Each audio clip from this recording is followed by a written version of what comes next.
Ontario County was under a tornado warning for part of the night, but it's still unclear if one actually hit. There is a lot of damage, though, particularly in Farmington. That's where we find 13 WHAM's Doug Embledge with a closer look at just how strong those wind gusts must have been to do the damage that we've been seeing all morning. Doug? Really is impressive, and you can't imagine what it was like to be here.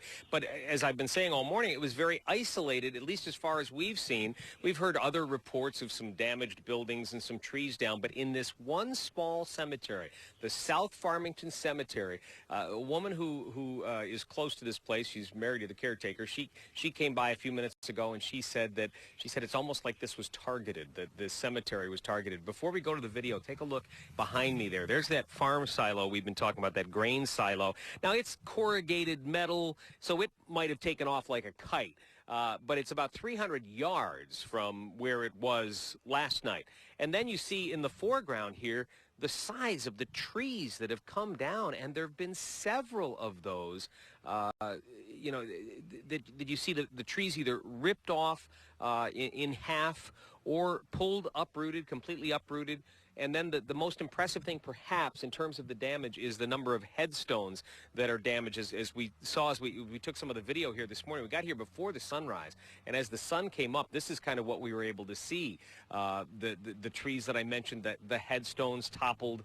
As you try to piece together what happened, you can find there was one tree that we just found the hole in the ground where it used to be, and then maybe 30 feet away, sure enough, we were able to figure out that was the tree.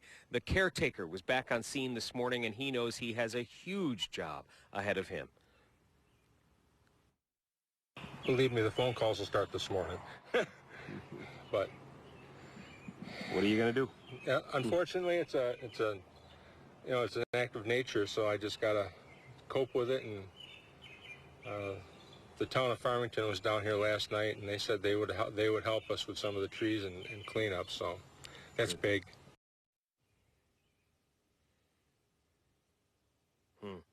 He said something about you just can't underestimate the power of nature, and that's for sure. I mean, and what the National Weather Service investigators, if indeed they choose to come here and check this out, what they determine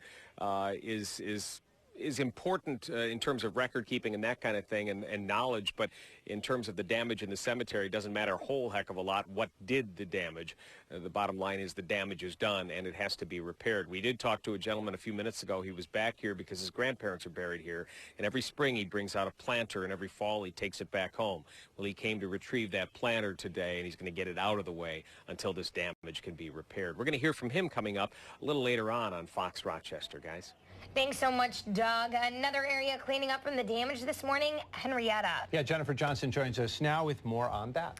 Yeah, winds, we saw what happened down in Farmington. Some winds here in Henrietta did some impressive damage as well. Knocked over a tree, one that fell on the truck. This is at Coronet Road. The man who lives there says he was actually about to get in that truck and go to work when that happened. The tree came down, we both jumped out of our skins, and the power went off at the same time. I was startled.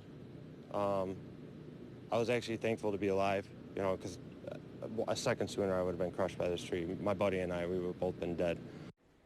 So Ryan says he's still trying to figure out the extent of the damage to his truck. The storm also damaged some buildings in Henrietta and knocked out power to hundreds in the area. This was that massive door that greets you at Rochester Colonial, the store in Henrietta. You see it there. It's giant, and now it's on the ground. Fortunately, it was late, so no one was at the store. Nobody hurt. Firefighters, though, say several roads were flooded. Tree limbs and power lines were knocked down yesterday. Rain was torrential. You could barely see out the window of the vehicles as we were responding to calls. If you were in that pathway where the storm came through, you got hit pretty hard, and if you were in other areas, you didn't get anything. Yeah, that's what's so weird about this storm. And you're seeing a traffic signal on the ground. This was East Henrietta Road right near 390. So just remember, some things that normally are there on the roads to mark the roads to help you get to work safely this morning, they might not be there. So careful on your commute this morning. As for last night, the fire chief says there were no reported injuries. High winds also blew an air conditioning unit off the roof, I should say, on the tops on Jefferson Road, which actually started then a small fire. Power and gas lines were shut off and the fire quickly put out. Unclear if that fire is going to affect maybe the store hours today. Again, the store also knocked out power to several other businesses in that area. Hannah has more now. Yeah, thanks, Jen. Many of you sent us some of your photos as the storm passed through your area. Gina sent us this. Check out this lightning illuminating the sky over Palmyra. Now, we have another one for you as well. Jennifer sent us this one.